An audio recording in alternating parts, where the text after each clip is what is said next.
오늘은 사도행전 18절 말씀을 우리가 나눌 터인데요. 지금 마게도냐하고 아가야 쪽의 지역을 지금 바울이 선교하는 것을 사도행전 17장, 18장에 거쳐서 말씀을 보고 있습니다.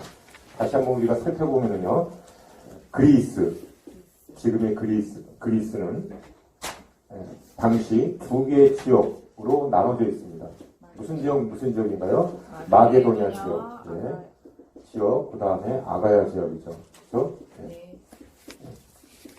자, 당시 그리스 로마 시대 때 이 그리스는 찬란한 헬라 문화를 갖고 있었던 그런 민족입니다. 이 북쪽이고 이게 남쪽이죠. 네. 그래서 마게도냐 지역은 어디를 선교를 했나요? 첫 번째 성인 빌립보를 했고요. 그 다음에 데살로니카. 자, 데살로니카는 마게도냐 지역의 수도입니다. 그죠?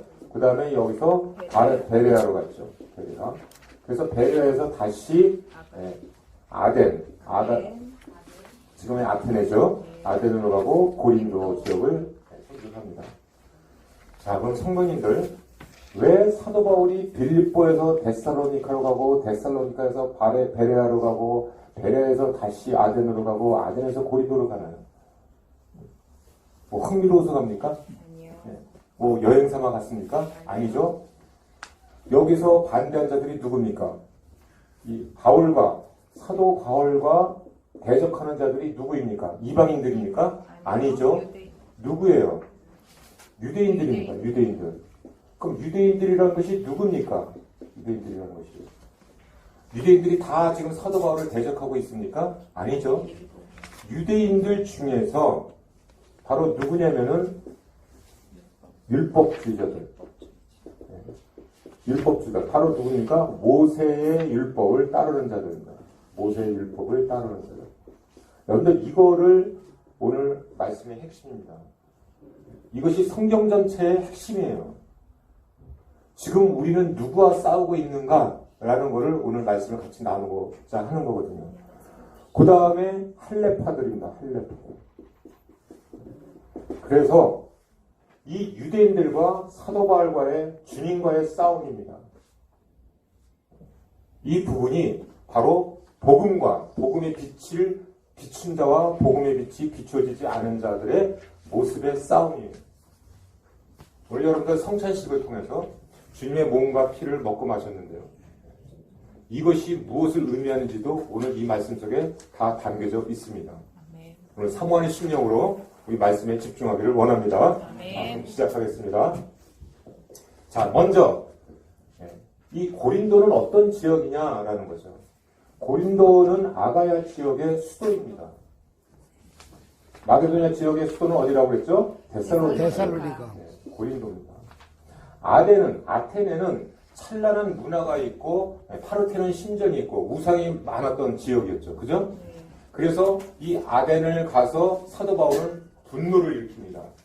그 분노라는 것은, 격분이라는 것은 하나님의 격분이죠. 하나님께서 보고 듣고 느끼시는 그 눈과 귀로 또는 하나님의 입으로 이 우상들에 대해서 격분하고 이 아덴에서 그 유명한 설교를 하게 되는 거죠. 다 기억나시죠? 네. 자, 그리고 나서 고린도 지역으로 이동을 합니다. 자, 당시에 아덴은 인구가 10,000명 정도 이하, 10,000명 정도밖에 안 되는 그런 도시였고요. 고린도는 거의 비하면 70만 명이나 되는 이런 어마어마한 거대 도시입니다. 여기서 이제 아시아로 이제 넘어가게 되면은 아시아 쪽에 수도가 어디입니까? 에베소거든요. 이 아시아 쪽에. 그죠? 이건 유럽 쪽입니다. 그래서 이 에베소도 엄청난 큰 상업도시인데요. 여기는 인구가 50만 명 정도밖에. 자, 그러니까 고린도는 당시에 어마어마한 큰 도시다라는 것을 여러분들이 먼저 상식적으로 알아야 되는데요. 이 고린도는 무엇이 유명했었느냐? 청동이 생산되고 있었고요. 그 다음에 도자기 공예가 발달되어 있었고, 그러면 2년마다, 올림픽은 아니지만은, 올림픽의 발생지가 어디입니까? 아테네죠? 네. 바로 옆에 도시 고린도는 2년마다 세계적인 스포츠 경기들이 열렸던 그런 도시였어요. 또한 고린도는 여기서 주목할 것은 굉장히 성적 타락이 심했던 그런 도시이기도 합니다. 이따가 말씀을 살펴보겠는데요. 자, 그래서 이 사도 바울은, 자, 여기서 보시면 아시겠습니다만, 이게 지금 2차 선교지죠. 이게 2차 선교 여행입니다. 그러니까 이 바울은 곳곳마다 대도시, 수도, 이 지역을 집중적으로 선교를 한 것을 우리가 알 수가 있어요.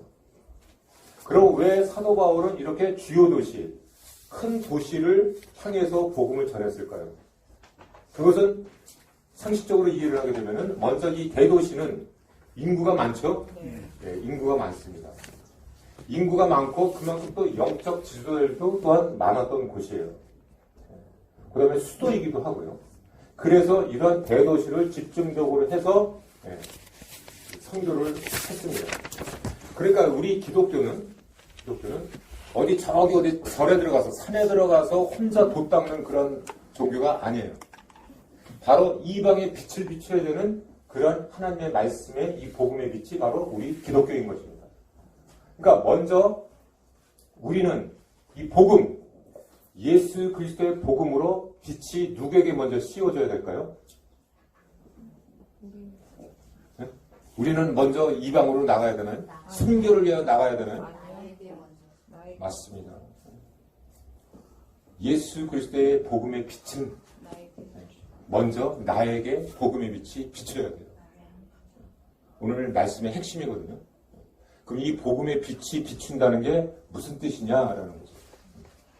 바로 이 복음의 빛이 비춰지지 않은 자들이 바로 이 자들입니다.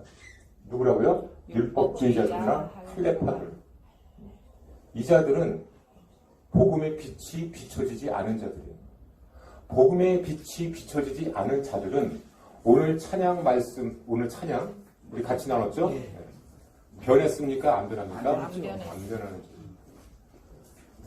먼저 내가 예수 그리스도의 빛에 쪼여서 성령의 빛으로 내가 변하지 않으면 그 자들은 복음의 빛을 받은 자들이 아니에요. 다시 한번 말씀드리면은 더 쉽게 얘기하면은 저와 여러분들이 이 복음을 믿고 듣고 믿었는데 내가 옛날의 삶과 변하지 않았다 하면 그것은 아직 내가 이 복음으로 변화되지 않은 자예요. 내가 예수 그리스도의 빛으로 내가 변하지 않으면 절대로 나는 이방의 빛으로 사용될 수도 없고 내가 복음의 빛을 비출 수가 없는 거예요. 여러분들이 지금 많이 교회를 오랫동안 다녔고 또 이 자리 누굽니까? 하나님의 말씀 또는 여기에 대해서는 둘째가라면 서러워한 자들이에요. 여러분들이 어떤 봉사를 하고 어디 교회를 많이 다니고 무슨 직분자고 이거하고는 하나님의 이 복음의 빛하고는 아무 상관도 없는 얘기예요. 내가 복음의 빛에 변했느냐 안 변했느냐가 오늘 주제의 핵심입니다. 저와 여러분들이 오늘 이 복음의 말씀을 통해서 내가 어떤 자인가 오늘 성찬주의를 통해서 내가 주님의 몸과 피를 먹고 마셨는데 나는 과연 변화된 자인가 복음을 받아들인 자인가 이것을 우리 같이 나누기를 원합니다. 아멘. 따라서 이 고린도는 무엇보다도 거대한 상업의 중심지로서 뱃사람들이 많이 해상상인들이 많이 들어왔던 도시예요. 그러다 보니까 외국 상인들서부터 시작해서 뱃사람들이 많으면 그 도시는 대부분 10중 9구는 전부 타락한 도시가 됩니다. 성적으로 타락한 도시가 돼요. 아시겠습니까? 왜 그런지는 여러분들 다 아시겠죠? 뱃사람들이 뭘 굶주려 갖고 오겠어요? 다 웃으시네요. 그러니까 상업이 발달하고 거대한 도시임에도 불구하고 이 고린도를 사도 바울은 가서 복음의 선교지로 정한 것입니다. 이따가 말씀 나오는데 사도 바울은 고린도에 들어갈 때 굉장히 내가 두렵다라는 표현을 쓰고 있어요. 고린도전서에. 그럼 사도 바울은 왜 특히 표현을 안 했던 다른 도시에서는 표현을 안 했던 고린도를 가는 것을 그렇게 두려워했을까요?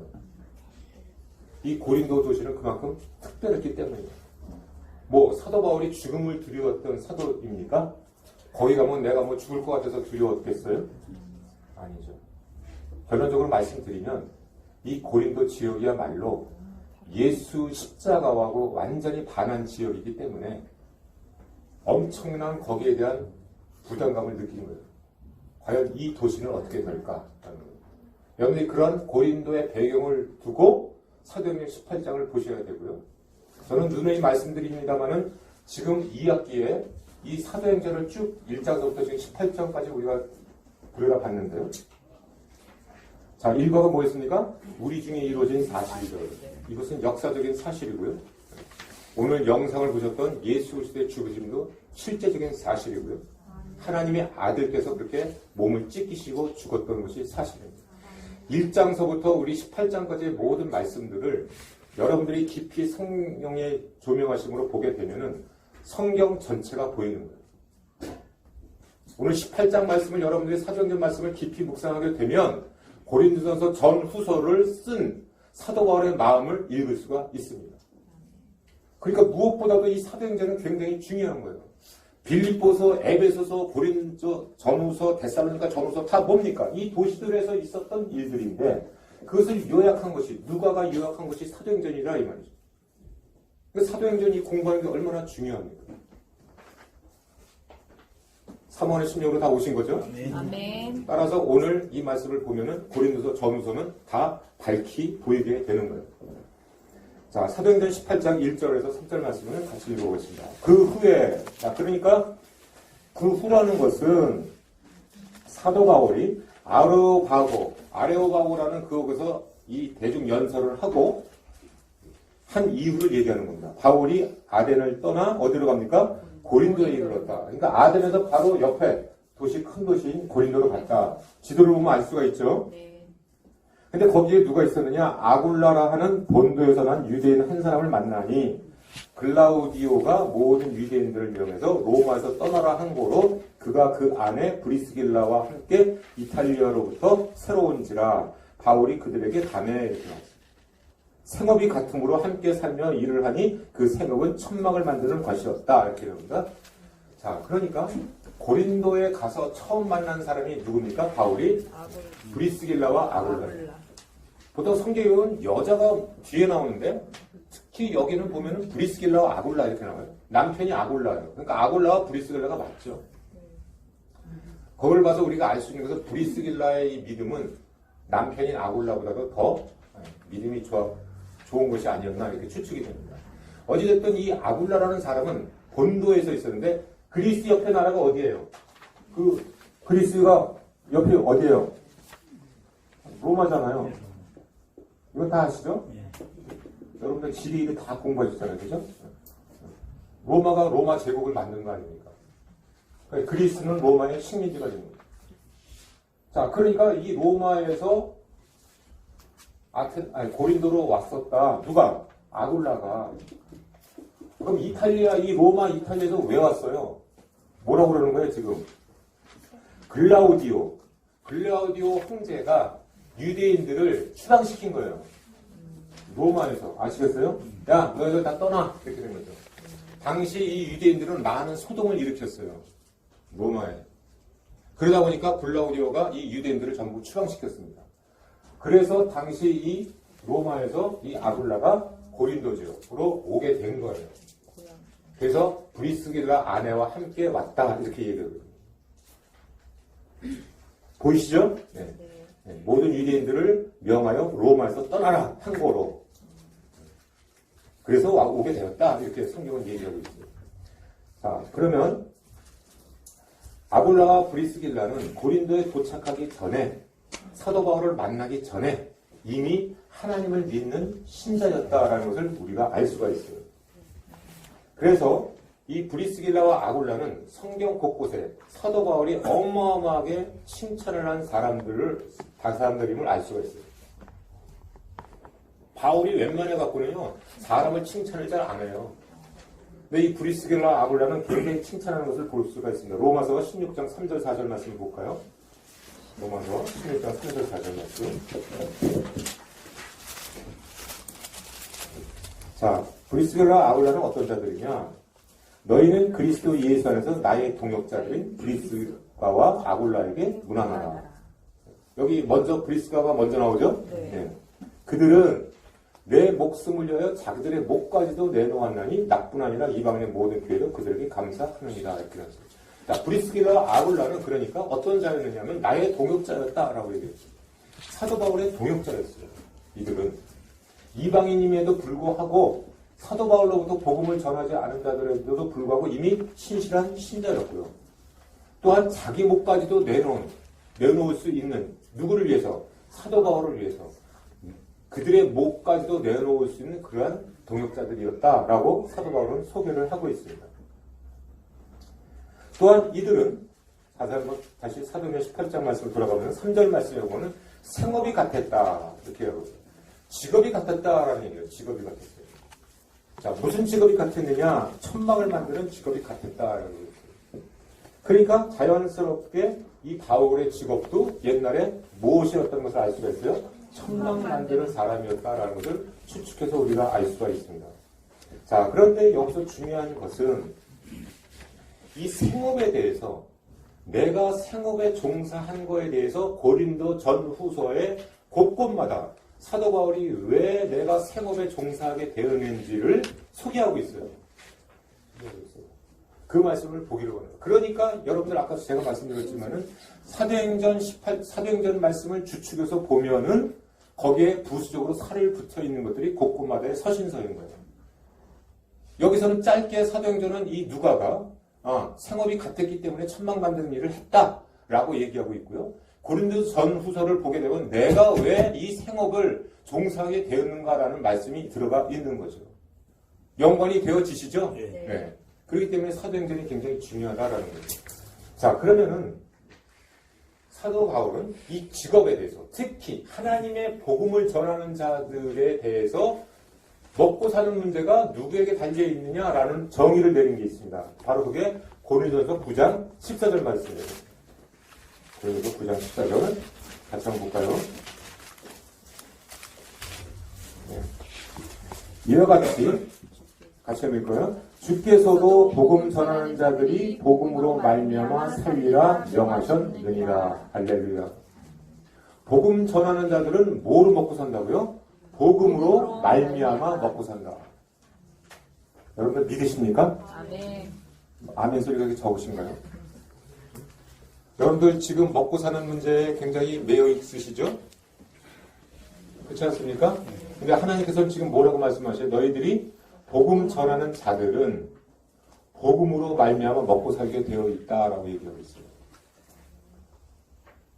이 얘기는 무슨 얘기입니까? 너희들이 복음을 전하는 자가 되면 먹고 사는 일은 내 책임이다라는 거예요. 하나님. 그래서 복음 전하는 자들은 직업을 가질 필요가 없다라는 거예요. 왜? 복음을 받는 자들로부터 너희들이 섬겨야 된다 이렇게 하나님은 명령하고 있습니다. 그래서 목사님들은 월급이라고 얘기하지 않아요. 사례비라고 얘기하는 거예요. 우리가 말씀 전하는 자들을 먹여 살릴 이 의무가 우리에게 있습니다.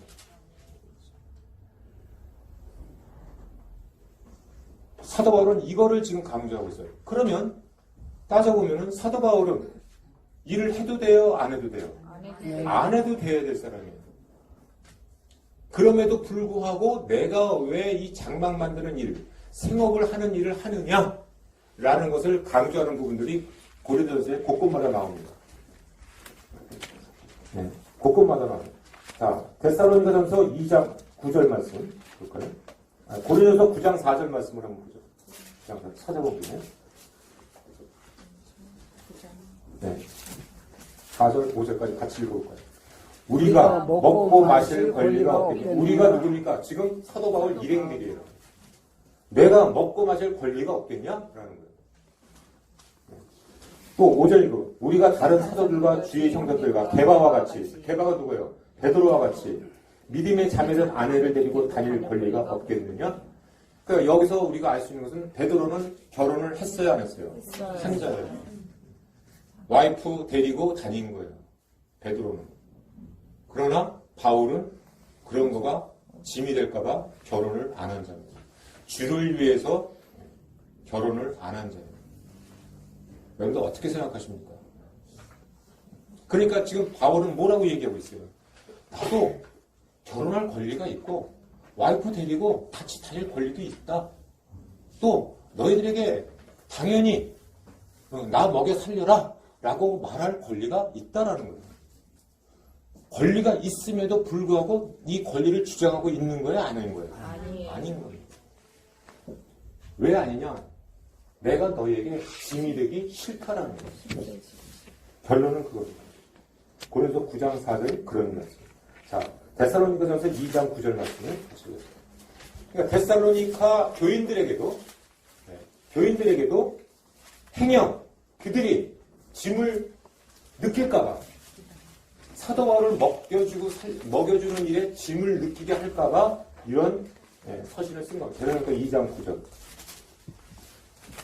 형제들아, 우리의 수고와 애쓴 것을 너희가 기억하리니 너희 아무에게도 폐를 끼치지 아니하려고 밤낮으로 일하면서 너희에게 하나님의 복음을 전하였노라.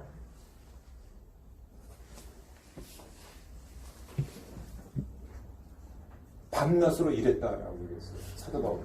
사도 바울은 절대로 사례비를 받으면서 복음을 전한 자가 아니에요. 왜 그렇습니까? 폐를 끼치지 않겠다. 복음을 값싼 돈으로 내가 바꾸지 않겠다라는 고백이에요.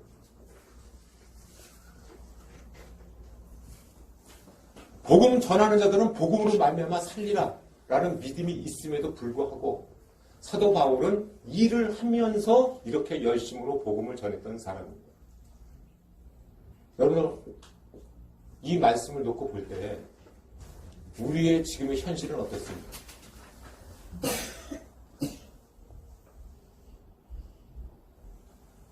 제가 작년에 이런 말씀을 드린 적이 있어요.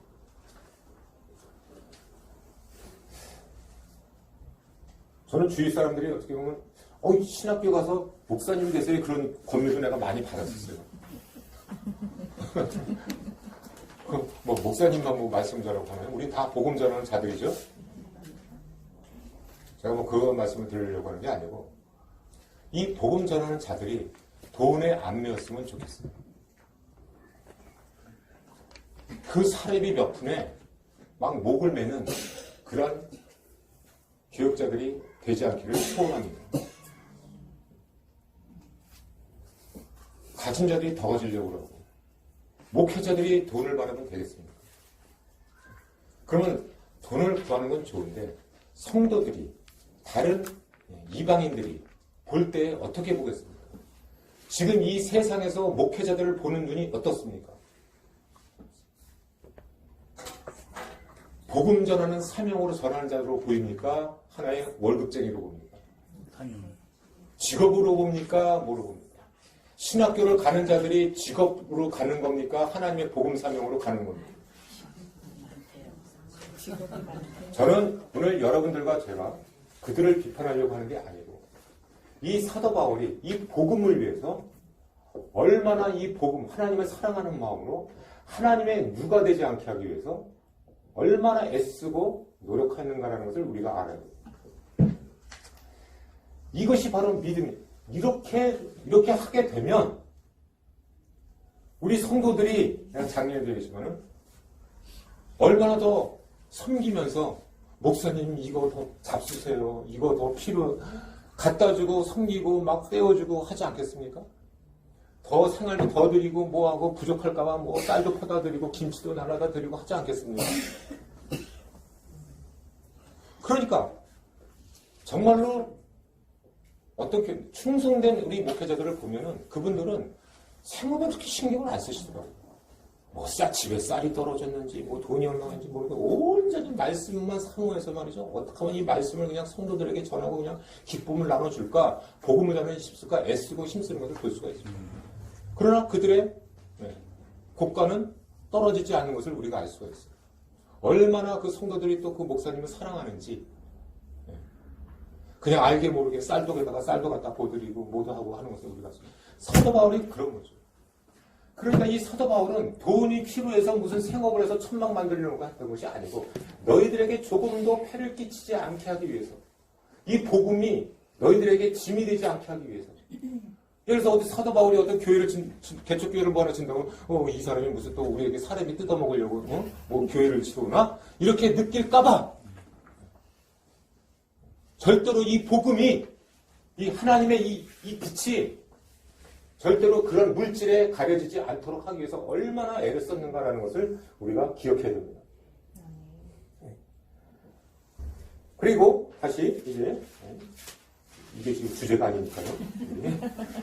괜히 다른 걸 흥분해갖고 사도행전 18장으로 다시 가보면은 자 실라와 디모데가 당시 이 베레아에서 아덴으로 떠났을 때 밤에 배로 떠났죠. 밤에 배로 떠났습니다. 이 극성 맞은 이들 때문에 그 당시에 그래갖고 베레아에는 누가 남았습니까? 실라와 디모데가 남아 있었다 이렇게 얘기하고 있어요. 그죠? 사도행전 16장 17장에 그랬죠. 자, 그들이 이제 다시 고린도에 그래서 조인을 하게 됩니다. 사도 바울과 다시 만나게 돼요. 그러니까 이 데살로니가에서는 3개월 정도밖에 없었지 않습니까? 사도 바울이. 그러다 보니까 데살로니가 굉장히 궁금했어요. 여기 교인들이. 3개월밖에 같이 있지 못했으니까. 그런데 이 베레아에 있던 이 바울과 실라와 디모데가 데살로니가를 방문해서 이들의 믿음을 견고하게 하고 고린도에 와서 사도 바울과 조인을 하게 됩니다. 그러면서 이제 데살로니카에 있는 사람들이 안부를 전합니다. 그래서 모든 말씀 보면은 실라와 디모데가 마게도로부터 내려오며 바울이 하나님 말씀을 듣고 이들에게 예수는 그리스도가 밝게 증언하는. 그래서 이제 드디어 고린도에서 다시 바울 일행이 한 팀이 되었고 사역을 하는 것을 이제 알게 됩니다. 자. 그리고 18장 6절부터를 보면은 이제 다시 또 대적하는 자들이 나타납니다. 영락없이 누굽니까? 유대인들의 극성 말입니다. 그들이 대적하여 비방하거늘 바울이 옷을 털면서 이르되 너희 피가 너희 머리로 돌아갈 것처럼 나는 깨끗하니라. 이후에는 이방인으로 가리라 하고 거기서 옮겨 하나님을 경외하는 디도 유스도라 하는 사람의 집에 들어가니 그 집은 회당 옆이다 이렇게 얘기하고 있어요. 자 이제 브리스길라와 아굴라의 집을 나와서 어느 집으로 갔다라는 거예요. 거기서 옮겨서 7절 가서 하나님을 경외하는 유스도라는 집을 갔다. 디도 유스도라는 사람 집으로. 그런데 희한하게도 이 집에 대해서 설명을 하고 있어요. 유스도라는 사람의 집은 어떤 집이에요? 회당 옆이다 이렇게 얘기하고 있어요. 그런데 성경의 한 단어는 쓸데없이 뭐 기술한 단어는 하나도 없는 거예요. 그럼 왜 유스도라는 집이 회당 옆이다 라고 얘기를 했을까요? 그것은 이제 이 사역의 중심이 항상 이 사도 바울은 회당에 먼저 가서 말씀을 전했단 말이죠. 당시. 그죠? 이제 회당을 떠나서 개인 집으로 이 사역지가 옮겨지게 되었다라는 것을 의미하고 있고요. 그 다음에 이 회당, 유대인 중심에서 이제 이방 중심으로 이 디도 유스도라는 이 이방인 사람의 거처를 하면서 하게 되었다. 또 하나는 물론 브리스길라와 아굴라 집에 오래 얹혀 살면은 그만큼 부담을 느끼지 않겠습니까? 그래서 또 집을 옮긴 것도 물론 있었겠지만은 그것보다는 회당에서 다시 회당에서가 아니고 이제 개인 집에서 사역의 중심이 되었다라는 것을 우리가 알 수가 있습니다. 또 어떤 인물이 나오냐면은 9절 말씀은 회당장 그리스보가 나옵니다. 그리스보. 그러니까 회당의 장이죠. 그 회당에서 예배를 집례하고 했던 그런 장, 치프가 바로 그리스보인데 그 그리스보가 온 지방과 더불어 주를 믿어서 수많은 고린도 사람들도 믿고 세례를 받았다라고 얘기를 하고 있어요. 자, 그래서 그리스보라는 사람이 나옵니다. 그리스보. 그러니까 디도 유스도라는 사람의 집은 회당 옆이라는 것은 공적 회당에서 이제 개인의 집으로 복음전도회장이 바뀌었다는 것을 의미하고요. 또 복음전도의 대상이 유대인에서 이방인으로 바뀌었다는 것을 의미하고 있습니다. 또 이제 이방인 중에서 최초로 회심한 사람, 회심한 사람이 예배의식을 담당했다라는 것을 우리가 알 수가 있습니다. 회심한, 예수 그리스도로 회심한 사람이 바로 회당장이 되었다. 그게 바로 누굽니까? 그리스도였다라는 것을 알 수가 있습니다. 그래서 그리스도, 이 회당장, 이 예배를 준비한 이 회당장이 예수님을 믿고 세례받고 이렇게 하다 보니까 많은 사람들이 그 회당장을 보고 또 예수를 믿게 되었다. 이렇게 얘기를 하고 있는 거예요. 자, 그리고 사도행전 18장 12절부터는 이제 또 이 유대인들이 당시 이 고린도 지역의 총독인 갈리오라는 총독에게 이제 이 바울을 붙잡아다가 또 재판에 하려고 하는 소를 제기하는 그런 광경을 우리가 볼 수가 있습니다. 자, 그러니까 고린도 지역은 이런 대도시다 보니까 여기 총독을 세운 거죠. 총독.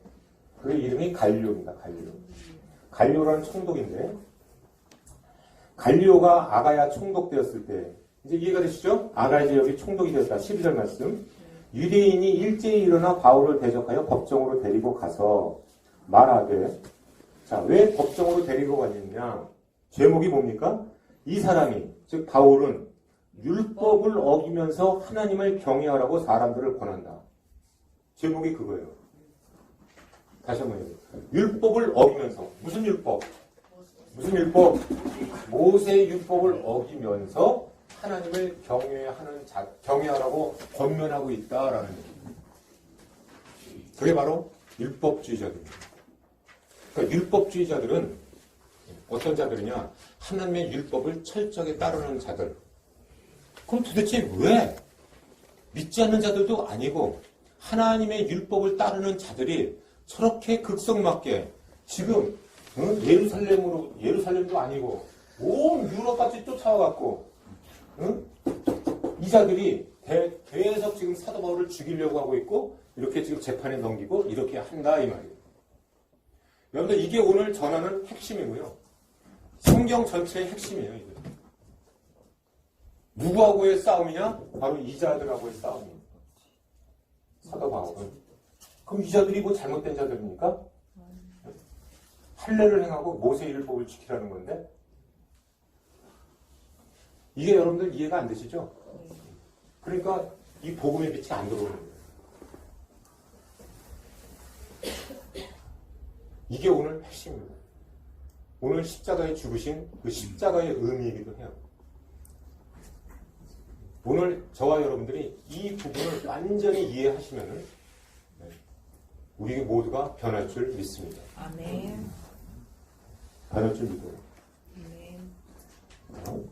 원래 따끈따끈한 거는 아주 묶었다가 끝나기 한 10분 전에 집중적으로 이제 막 우리가 회개하는 심령으로 전해야 됩니다. 지금 아직 들리고 있어요. 눈빛이 아직 사모하지 않아요. 내가 변해야 되겠다. 나는 그런 사모함이 지금 없는 거예요. 조금 더 뜸을 들이겠습니다. 그러니까 이 자들은 율법을 어기면서 하나님을 경외하라고 사람들을 부추긴다. 이거예요. 제목이. 그러니까 14절 말씀 보세요. 바울이 입을 열고자 할 때 갈리오가 유대인들에게 이르되 너희 유대인들아 만일 이것이 무슨 부정한 일이나 불량한 행동이었으면 내가 너희 말을 들어주는 것이 옳겠지만 만일 문제가 너희 언어와 명칭과 너희 법에 관한 것이면 너희가 스스로 처리하라. 나는 이러한 일에 재판장 되기를 원하지 아니하노라. 빵빵빵. 이해가 되십니까? 무슨 얘기예요? 자, 내가 재판을 해야 되겠는데 이놈이 무슨 도둑질했다든가 사람을 죽였다든가 강도질을 했다든가 뭐 이런 것들을 하면은 내가 재판장이 되겠는데 이것이 뭐 언어에 관한 얘기고 너희 법에 관한 얘기. 니네들 이스라엘 너희들 유대 민족에 관련된 그 법, 이 모세 율법 이거에 관련된 거면 나는 재판할 이유가 없다 이 뜻이에요. 얼마나 현명한 이런 이 판단을 했는가라는 것을 우리가 알 수가 있어요. 관련해서. 그러니까 이 문제는 내 문제가 아니다 이 뜻이에요. 우리 로마법이 다룰 문제가 아니다. 로마가 다룰 일이 아니다 이 얘기예요. 즉 사도 바울이 지금 이렇게 복음 전하는 것은 합법적이다, 합법적이지 않다. 합법적이다라는 얘기죠. 무슨 상관이 있느냐? 로마법하고 아무 상관이 없는데 무슨 죄인도 아닌데 니네들 문제니까 니네들이 알아서 처리해 이 뜻이에요. 이것은 굉장히 중요한 의미를 갖습니다. 갈리오 총독이 아가야 지역의 이 갈리오 총독이 이렇게 꽝꽝꽝 판단을 함으로 인해서 접근함으로 해서 이제 사도 바울이 전하는 복음은 합법적인 그런 복음이 된 거예요. 니네들의 문제다라는 거예요. 니네들의 문제. 그러니까 니네들끼리 알아서 해 그 뜻이에요. 그러니까 분이 터져갖고 10절 말씀 그들을 법정에서 쫓아내니 16절 17절 모든 사람이 회당장 소스데네를 잡아다가 법정 앞에서 때리되 갈리오가 이 일을 상관하지 않겠다. 그러니까 분이 풀리지 않으니까 회당장 소스데네를 갖다가 그냥 잡아다가 매질을 했다라고 얘기했어요. 여기 그러니까 회당장 아까 그리스보가 나왔죠? 그 다음에 회당장 소스데네가 나오고 그러니까 이런 회당장들이 엄청난 곤혹을 치른 거죠. 이해가 되시죠? 자, 그러고서 이제 이 고린도가 끝이 납니다. 고린도가 끝이 나고 이제 바울은 더 여러 날 머물다가 이렇게 나오는데 자, 그러니까 이 바울은 고린도에 얼마 동안 있었어요?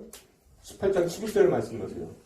1년 6개월을 머물며 그들 가운데서 하나님 말씀을 가르쳤다. 이렇게 했어요. 그러니까 이 고린도는 70만 명이나 되는 이 인구의 이 도시는 1년 6개월 동안 여기서 가르쳤다라고 얘기를 했습니다. 3차 전도 여행은 주로 이 지역이 에베소입니다. 에베소는 몇 년을 있었나요? 모르셔도 돼요. 다음 주에 우리 공부할 거니까. 19장이 이제 이 에베소거든요. 여기는 3년 동안 두라노 소원에서 가르쳤다 이렇게 나옵니다. 자, 그러니까 1년 6개월 3년 이거 어마어마한 기간이에요. 그러니까 대도시일수록 사도 바울은 오래 머물렀나요? 적게 머물렀나요? 오래 머물렀어요. 그러니까 이제 배 타고 어디 가고 이제 고린도에서 다시 이제 이 수리아 안디옥 쪽으로 이제 다시 이제 컴백을 해야 되지 않겠습니까? 네. 자, 그거는 굉장히 짧게 누가는 기술을 하고 있어요. 보세요. 바울은 더 여러 날 머물다가 형제들과 작별하고 배 타고 수리아로 떠나갔어요. 수리아 안디옥으로 갔다 이 얘기죠. 다시 이제 저기 팔레스틴 지역으로 이제 배를 타고 간다 이 얘기죠. 이해가 되시죠? 브리스길라와 아굴라도 함께 하더라. 바울이 일찍이 소원이 있었으므로 갱근에서 머리를 깎았다. 에베소에 와서 그들을 거기 머물게 하고 자, 그러니까 고린도에서 다시 이 수리아 안디옥으로 가기 전에 어디를 둘르냐면은 에베소를 잠깐 둘릅니다. 에베소를 잠깐 둘러서 브리스길라와 아굴라를 여기다가 남겨두고 브리스길라 아굴라를 남겨두고 다시 에베소에서 이제 수리아로 가게 되는데 여기는 잠깐 머물다 갑니다. 그래서 잠깐 이렇게 얘기합니다. 21절 말씀 20절 말씀 19절 말씀 에베소에서 그들을 거기 머물게 하고 그들을 거기 머물게 하는 게 누구예요? 브리스길라와 아굴라. 자기는 회당에 들어가서 유대인들과 변론하니 여러 사람이 더 오래 있기를 청하되 허락하지 아니하고 에베소 사람들이 사도 바울이 오니까 오래 머물러 있기를 청했는데 2차 선교 여행 때에는 에베소에서 오래 머물지 않았다. 작별하여 이르되 만일 하나님의 뜻이면 너에게 돌아오리라고 배를 타고 에베소를 떠났다. 이렇게 하고 그리고 가이사라에 상륙해서 가이사라는 이 팔레스틴 지역의 항구입니다. 작은 항구. 이제 가이사라에 도착했다라는 것은 이제 팔레스틴 지역으로 다시 온 거예요. 다 보이시죠? 네. 지도가 다 이제 머리에서 환하게 이렇게 쫙 1차, 2차 이렇게 쫙 보이시죠? 네. 그래서 올라가 교회의 안부를 물으니 안디옥으로 내려가서 얼마 있다가 떠나 갈라디아와 부르기아 땅을 차례로 다니며 모든 제자를 굳건하게 하냐. 여기서부터 다시 3차 전도여행을 들어간 거예요. 수리아 안디옥에서 갔다가 다시 갈라디아와 부르기아. 1차 선교여행지를 다시 가게 되는 거죠. 1차 선교여행지를 쭉 이렇게 되는 거예요. 이해가 되십니까? 네. 그래갖고 24절부터는 알렉산드르에서 난 아볼로라는 유대인이 에베소에 이르니 이제 에베소 얘기가 나오는 거예요. 그러니까 1차 선교여행지에다가 다시 이 아시아 남쪽에 있는 이 에베소 얘기가 이제 나오게 되는 거죠. 자, 그러니까 누가는 사도행전 18장 18절부터 23절까지 굉장히 짧게 에베소에 잠깐 들렀다가 브리스가 알로바를 여기다 내려놓고 다시 수리아 쪽으로 가서 다시 갈라디아와 부르기아 쪽으로 다시 갔다 이렇게 얘기하고 있어요. 여기는 엄청나게 많은 아덴, 고린도 이런 데는 데살로니가 이런 데는 장이 한 장, 두 장으로 많이 이렇게 기술했는데 여기는 아주 짧게 했어요. 왜 그럴까요? 이거는 복음의 이 내용에 비해서 그게 크게 중요하지 않다라는 뜻도 담겨져 있고요. 또는 어떤 역사적인 어떤 그런 자료가 부족했기 때문에 이렇게 짧게 기술을 했을 수도 있고요. 문제는 여기는 잠깐 거쳤다 이렇게 간 거기 때문에 중요한 것은 사도 바울이 1년 6개월, 3개월 동안 있었던 이런 기간에 비해서 여기는 굉장히 짧기 때문에 그렇게 많이 기술할 필요가 없다라고 여길 수가 있었던 것이죠. 자, 그래서 사도행전 18장 18절에서 22절까지는 바울이 2차 선교 여행을 마친 것을 기술을 하고 있는 거예요. 다시 한번 거슬러 보겠습니다. 바울은 고린도에서 에베소, 다시 가이사라, 팔레스타인 항구 가이사라에 가서 예루살렘에 들어서 안디옥에 갔다가 다시 갈라디아와 에베소로 돌아오는 여정을 했다. 그죠? 네. 이 부분을 우리가 아셔야 돼요. 다시 그래서 북쪽으로 가서 길리가 관문을 통과해서 다소 지역을 넘어서 갈라디아와 부르기아 땅을 차로 다니며 모든 제자들을 굳건하게 했다. 라고 얘기했어요. 이것은 그가 첫 번째 선교여행 때 세웠던 곳이죠? 네? 13장하고 14장입니다. 사도행전 13장, 14장 1차 선교여행 때. 두 번째 선교여행 동안 경고했던 사도행전 16장 6절 말씀. 사도행전 16장 6절 말씀이세요. 16장 6절 말씀 보면은 성령이 아시아에서 말씀을 전하지 못하게 하시거나 이렇게 하죠. 자, 그러니까 사도 바울이 이 에베소서부터 여기 짧게 이렇게 기술을 한 것은 성령께서 아시아에서 말씀을 전하는 것을 막았기 때문에 또 기술을 짧게 했다라고 추측을 해볼 수도 있어요. 그러니까 기간이 짧았기 때문에 짧게 이렇게 기술한 것이 있을 수가 있고 성령께서는 이 아시아 쪽에 이 복음을 전하는 것을 막았기 때문에 아시아 이 부분을 짧게 이렇게 설명을 했을 수도 있다라고 추측을 해볼 수가 있는 거죠. 자, 그게 중요한 게 아니고 이제 오늘 고린도 지역에 대해서 우리가 말씀을 이제 보게 되는데 지금서부터 이제 많이 무르익으신 것 같아요. 옷도 좀 벗고요. 이 고린도 지역에서 사도 바울이 이 선교를 한 이 시사점이 뭐냐라는 거죠. 아주 고린도전서에서 특별한 말씀을 우리가 보게 됩니다. 고린도전서 2장 2절 3절 말씀입니다.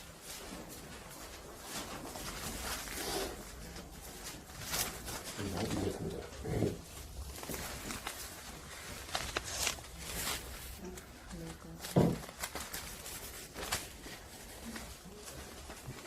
2장 1절, 2절, 3절 같이 읽어볼까요?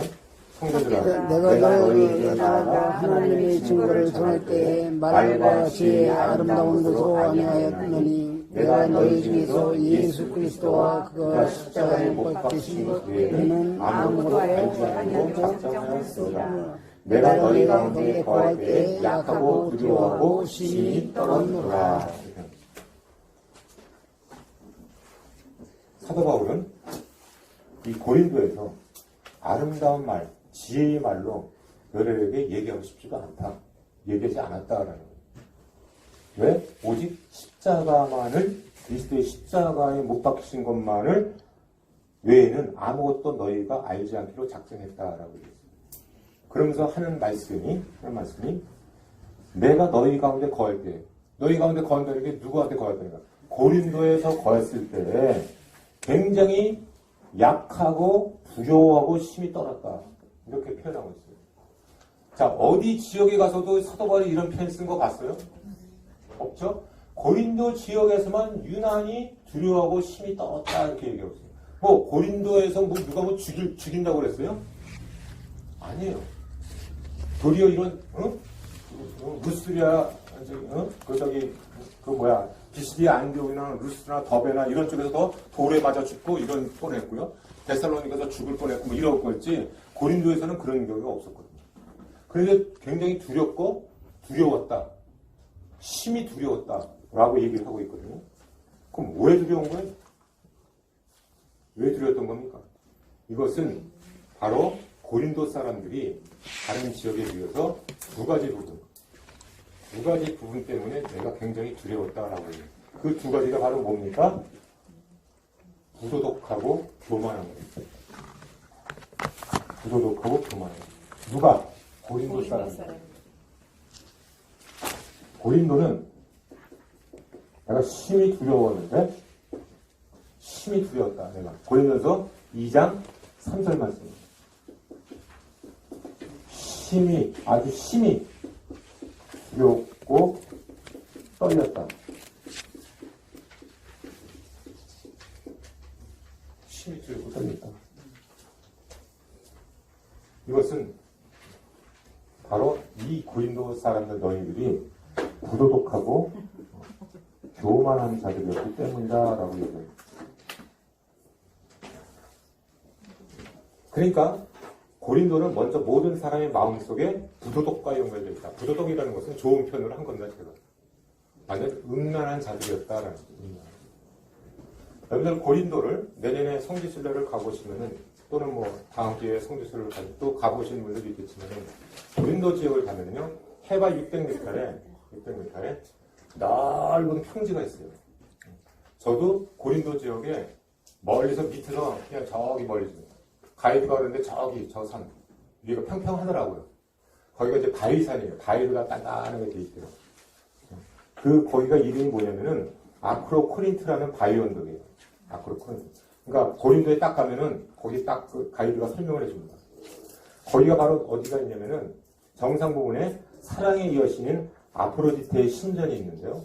거기에 1000명의 여자들, 그러니까 노예로 잡아온 여자들을 거기서 섬기게 해요. 그리고 밤이 되면은 그 1000명 가까이 넘는 여자들이 전부 읍내로 내려와서 전부 창녀짓을 해요. 그게 바로 고린도죠. 그러니까 고린도 그 정상, 그 600m 그 아크로코린트라는 그 바위 언덕 굉장히 유명합니다. 그리고 그러니까 이 고린도를 가보면 지금도 생생해요. 거기 큰 바위 언덕이 있고요. 밑으로는 쫙 그 터가 이렇게 있습니다. 고린도 터가 굉장히 번성했다는 터가 있는 거예요. 뭐 목욕탕도 뭐 어마어마하게 많고요. 뭐 엄청나게 많습니다. 뭐 지금도 그 수로가 있어요. 수로가 목욕탕에 가는 수로도 있고 뭐 이렇게 해요. 그러니까 그 창녀들이 득실득실한 거죠. 대낮에도 거기서 이제 막 여신을 섬기고 하면서 거기서 막 성적 음란한 데 있었고. 자, 그러니까 사도 바울은 특별히 이 고린도에 대해서 굉장히 인구가 75만 명이 되는 엄청난 거대한 도시, 상업이 발달하고 문화가 발달하고 이런 도시임에도 불구하고 내가 심히 떤다, 두렵다 라고 얘기하는 것은 그들이 뭐 죽이려고 해서 두렵었던 게 아니고 바로 이 십자가하고 반하는 이 부분 때문에 너희들이 굉장히 두렵고 떨리는 존재들이다 이 뜻이에요. 그러니까 여러분들이 이 고린도전서 전후서를 보면은 그래서 이 부도덕, 성적 타락에 대해서 굉장히 많은 이제 말씀들이 나오는 거예요. 이해가 되시죠? 그러니까. 네.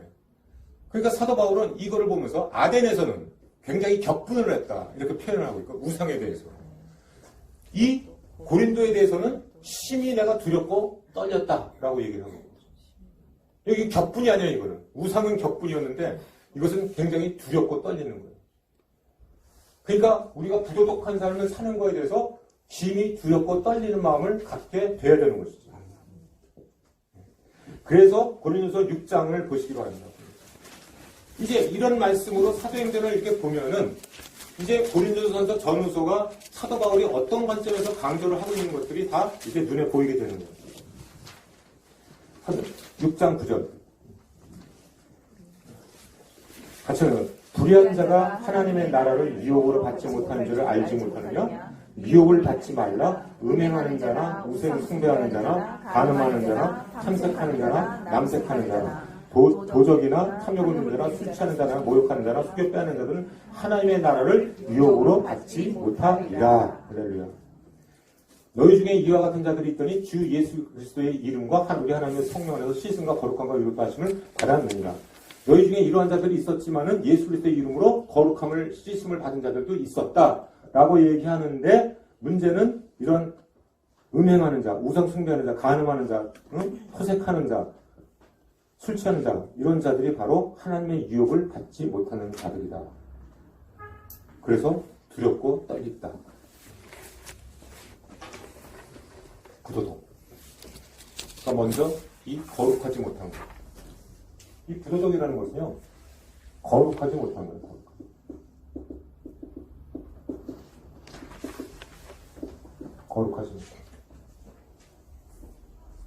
거룩하지 못하면 어떻다고요? 하나님의 나라를 유업으로 받지 못한다. 하나님의 유업을 받지 못한다는 것은 쉽게 더 얘기하면 구원받지 못한다는 거예요. 난 예수님 믿었는데 웃기는 소리 하지 말아라. 너는 믿지 않는 자다. 이렇게 얘기했어요. 믿는 자는 오늘 성찬식을 우리가 아까 제가 말씀드려요. 믿는 자는 절대로 이런 행위를 할 수 없다라는 거예요. 세상 사람들이 지금 교회 다니는 사람들이 온갖 죄를 더 짓고 있어요. 오늘 고린도전서 이 말씀을 보면은 어떻게 우리가 정의할 수 있습니까? 너희들은 하나님의 나라를 유업으로 받지 못하는 자들이다라는 것이죠. 그래서 심히 두렵고 떨러야 된다라는 거예요. 왜? 십자가로서는 너희들은 심판의 대상이다라는 거예요. 두 번째, 사도 바울은 왜 또 심히 두렵고 떨었느냐? 이 고린도 사람들에 대해서 고린도 전후서의 곳곳으로 보면은 이들이 교만함에 대해서 나옵니다. 교만에 대해서. 두 번째로는 이 교만이에요. 그럼 이 고린도 사람들은 왜 교만한 자들이었는가라는 것이 중요한 거예요. 왜 교만한가?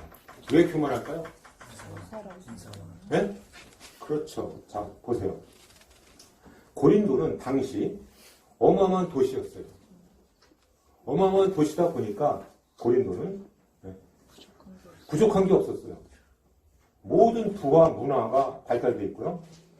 2년마다 주최하는 세계적인 어떤 올림픽은 아니지만은 그런 스포츠 경기도 열리고요. 그 다음에 이 아가야주의 수도입니다. 수도. 그에 가면 심지어 아덴보다도 더 우월적 정치적 특전을 자랑했어요. 아덴도 굉장한 지역 아닙니까? 네. 아덴에도. 파르테논 신전도. 그러나 이것도 이거보다 우리 고린도가 더 수준이 월등하다라고 여겼던 자들이에요. 그러니까 고린도 지역의 사람들은 돈도 많고 아는 것도 많고 그 다음에 유명한 도시고 뭐 이런 거죠. 쉽게 해서 이런 거예요. 난 미국 뉴욕에 살아. 그럼 사람들이 나는 저기 경상북도 뭐 어디서 사는데 그거 하고 여러분들 보면 어떤 문화적 우월감 내지는 뭐 이런 것들이 있는 거죠. 나는 강남에 살아. 뭐 예를 들어서 하게 되면은 저 사람 돈이 많은가 보다 뭐 이런 부류를 얘기하고 있는 거죠. 쉽게 얘기해서. 그러니까 이들은 엄청난 교만감에 빠져 있거든요. 돈이나 어떤 문화나 어떤 그런 스포츠나 뭐 이런 모든 것에서 비할 바가 없는 다른 지역에 의해서 비할 바가 안 되는 그런 자들이었어요. 저는 여기서 이 교만에 대해서 또는 이 부도덕한 거에 대해서 사도 바울이 그래서 심히 두렵고 떨렸다라는 것을 얘기하고 있는 거예요. 바로 오늘 핵심 부분 10분이 딱 남았네요. 바로 이 자들. 제가 새벽 기도를 통해서 지난주 양문교회 새벽 기도 말고요. 제가 새벽 기도를 통해서 어떤 말씀을 통해서 크게 깨달았던 이런 부분을 오늘 말씀하고 적용을 시키는 거예요. 어떤 목사님의 큰 설교에 제가 큰 감명을 받아요. 자, 고린도전서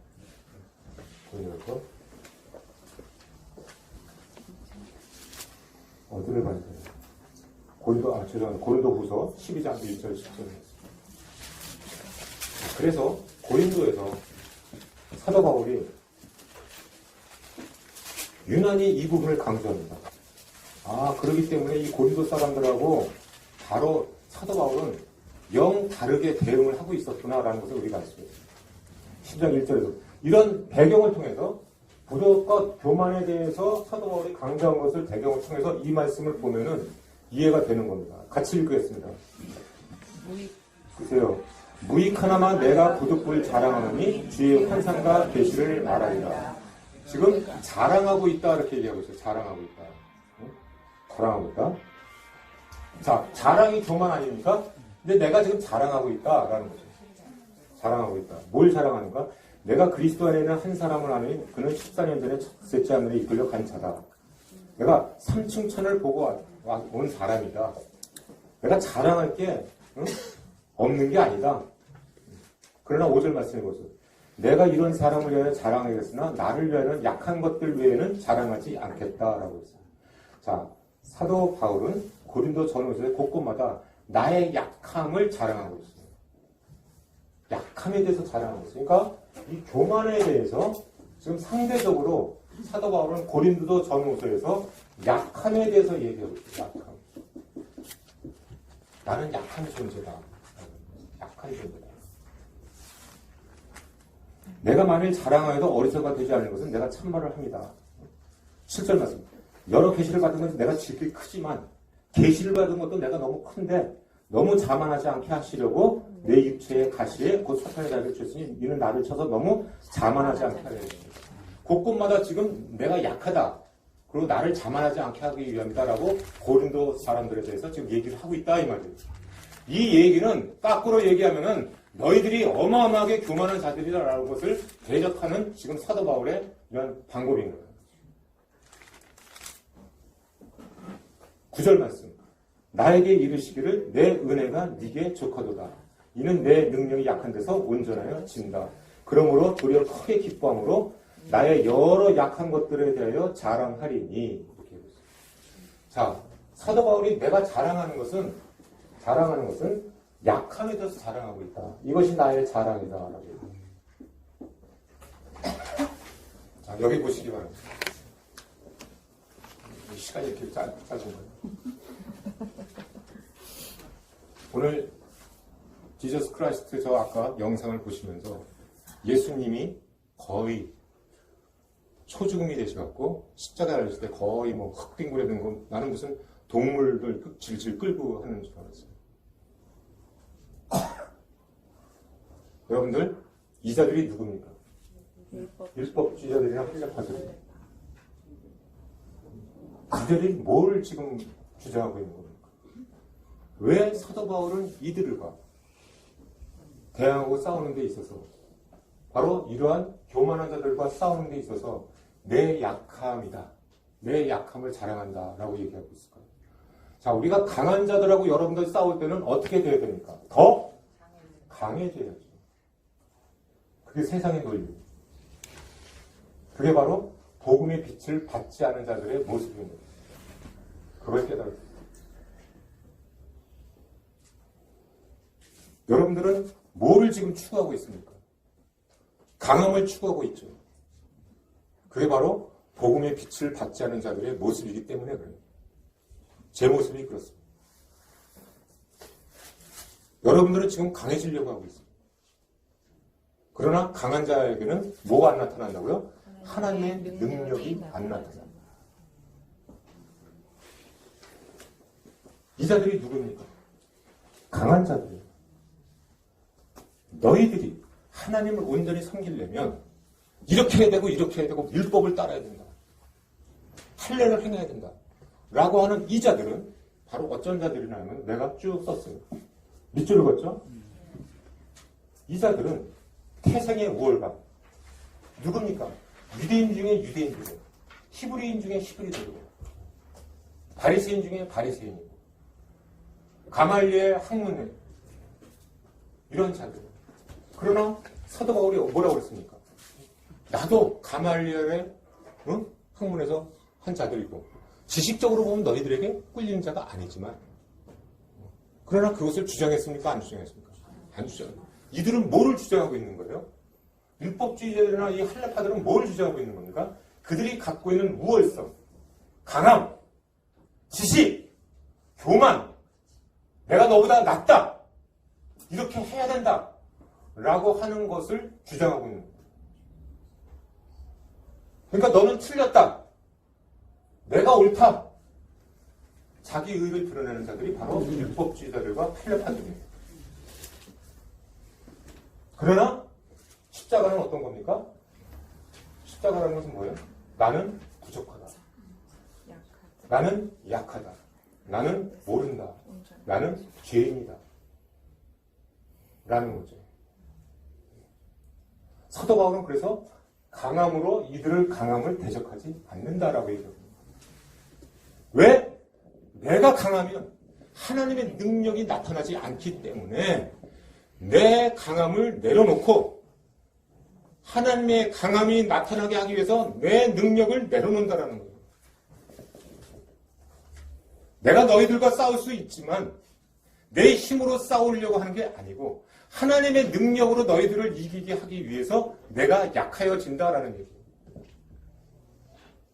이것이 복음의 빛을 받은 자들의 모습이다라는 거죠. 바로 그래서 고린도 전후서 곳곳마다 나의 약함이다. 내가 자랑할 것이 있는 것은 내 약함을 자랑한다 이렇게 얘기하고 있는 거죠. 지금 이 세상은 약함 갖고 자랑하는 세대가 아니에요. 내가 강한 자를 이기려면 내가 더 강해야 된다는 거예요. 여러분들도 만약에 이 율법주의자들이나 할례파들이 대적했다 그러면은 더 공부해야지, 더 열심을 하고 저들에게 이겨야지라고 생각을 할 거예요. 그렇게 되면 하나님의 능력이 나타나요, 안 나타나요?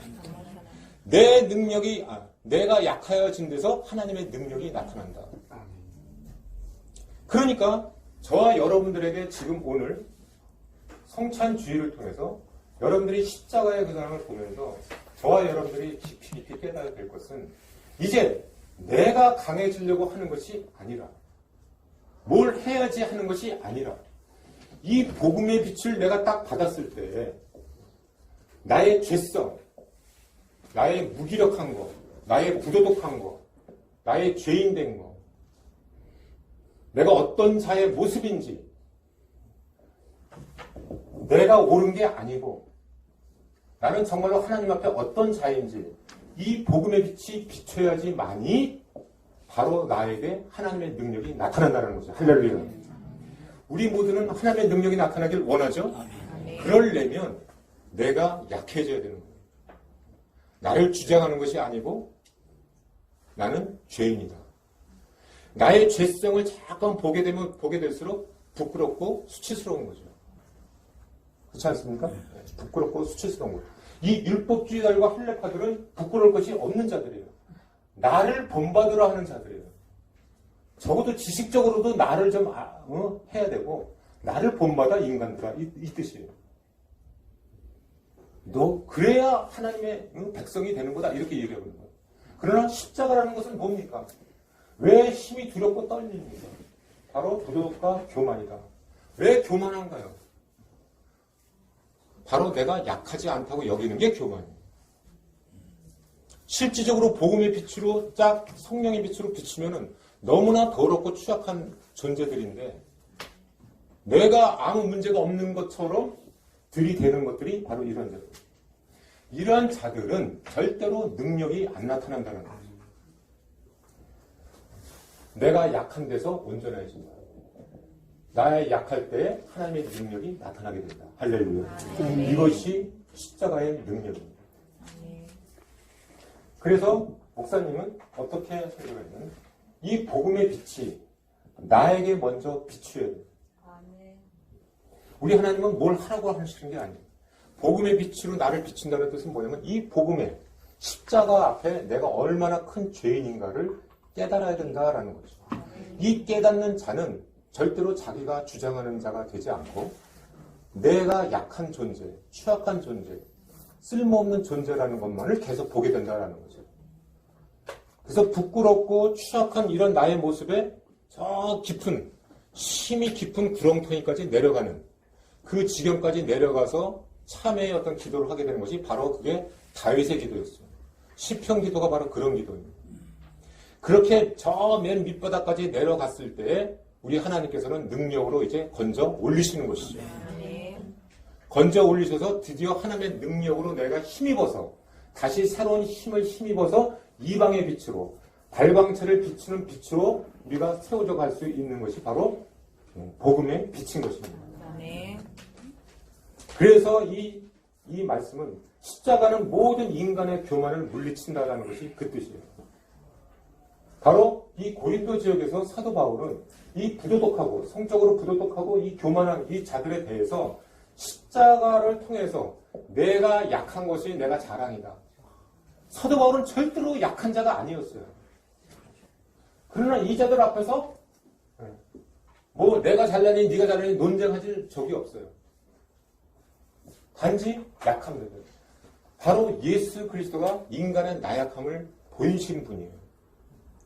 그분은 하나님의 능력을 나타내실 수 있는 분이셨어요. 실제로 그 십자가에서도 내려오실 수 있는 분이셨어요. 그러나 아무 저항도 하지 않으시고 털 깎는 양처럼 잠잠히 묵묵히 모든 그 고문과 수치와 모욕을 다 당하신 거예요. 왜? 하나님의 능력이 거기서 나타나기 때문인 거예요. 만약에 예수 그리스도께서 그 자신의 능력으로 그것을 물리친다고 하면 하나님의 능력이 나타나셔요? 안 나타나셔요? 안 나타나요. 그렇기 때문에 자신의 그 무기력하고 보잘것없는 수치를 당하고 침을 뱉고 모욕을 당해도 묵묵히 참을 수 있는 것은 내가 약한 데에서 하나님의 능력이 온전해지기 때문입니다. 할렐루야. 우리는 힘을 발휘할 필요가 없어요. 내가 강하게 하려고 할 필요가 없는 겁니다. 내가 약할 때 하나님의 능력이 나타나기 때문에 절대로 약한 것이 패한 것이 아니에요. 내 의를 드러낼 필요가 없다라는 거죠. 내가 옳다고 주장할 필요가 없다라는 거죠. 왜? 내가 약할 때 하나님의 능력이 나타나기 때문입니다. 왜 우리에게 하나님의 능력이 안 나타났을까요? 내가 강하려고 하기 때문에 하나님의 능력이 들어올 수 있는 여지가 없었던 것이죠. 이제 저와 여러분들은 이 힘이 두렵고 떨리는 이 마음을 가져야 되는데 이것은 내가 어떤 기도 응답을 받고 못 받아서 무섭고 두려운데 이것이 아니고 내가 늘 복음 앞에서 내가 얼마나 죄인된 것인가 이거를 내가 들여다보면서 십자가의 빛으로 나를 조명을 해서 이것을 바라보기를 소원합니다. 그래서 내가 더 낮아지면 낮아질수록 내 취약한 모습이 드러나면 드러날수록 이제 우리는 새해에는 좀 더 하나님의 능력이 나타나는 존재가 될 줄 믿습니다. 아멘.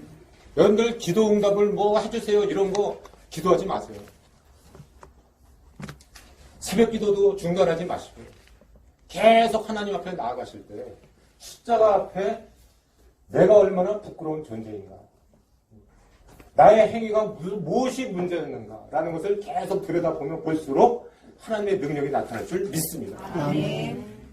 기도응답은 걱정하지 마세요. 내가 죄인됨을 인정하면 인정할수록 하나님의 긍휼과 은혜는 크실 줄 믿습니다. 아멘. 내가 강하면 강할수록 하나님의 능력은 나타나지 않는 거예요. 이들과 대적할 필요도 없는 겁니다. 옳고 그름을 주장하고 할 필요가 없어요.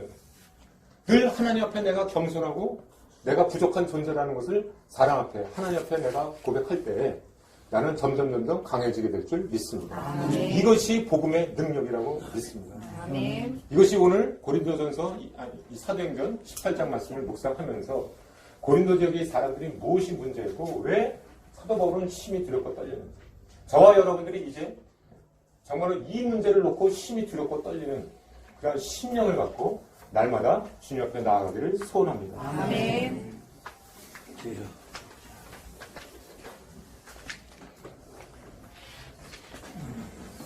하나님 아버지 감사합니다. 날마다 십자가 앞에 우리의 죄성이 드러나기를 소원합니다. 사도 바울이 고린도 지역 사람들에게 힘이 두렵고 떨렸다라고 고백한 것은 그들의 부도덕함과 교만이었음을 보게 됩니다. 하나님 아버지 할례파들이나 모세의 율법자들이 주장한 것은 그들의 의를 주장하였고 그들의 강함을 주장하였지만 사도 바울은 자신의 약함을 자랑한다고 고백한 것을 보게 됩니다. 하나님 아버지 늘 항상 십자가 앞에 나아갈 때 나의 죄성과 부족함과 타락함과 부패한 모습을 보게 하여 주시고 내가 얼마나 하나님 앞에 부족한 존재인지를 깨닫게 하여 주시옵소서. 나의 강함을 나타나게 하지 않게 도와주시고 날마다 십자가 앞에서 나의 무기력함과 나의 죄악됨을 바라볼 때에 하나님의 능력이 나타날 수 있는 모든 지체들이 되게 하여 주시옵소서.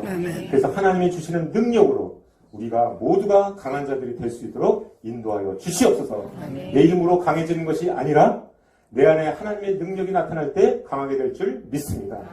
하나님의 능력은 내가 약해질 때 온전해 되는 것이오니 늘 하나님 앞에서 겸손한 자로 나의 모든 죄들을 고백하게 하여 주시고 모든 죄 씻음을 얻어서 하나님 앞에 정결한 자로 거룩한 자로 능력을 받는 자로 세워져 갈 수 있도록 인도하여 주시옵소서.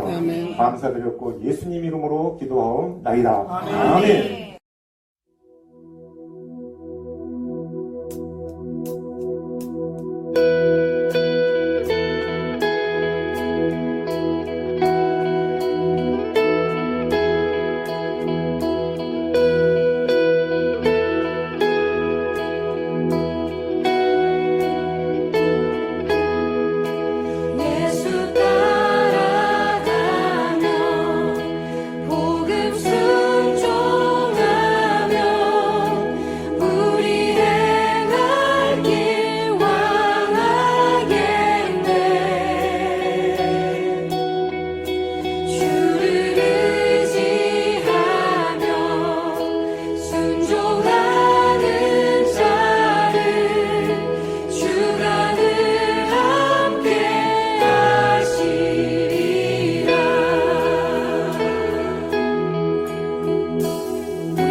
주시옵소서. 우리 사절의 가사로 고백합니다.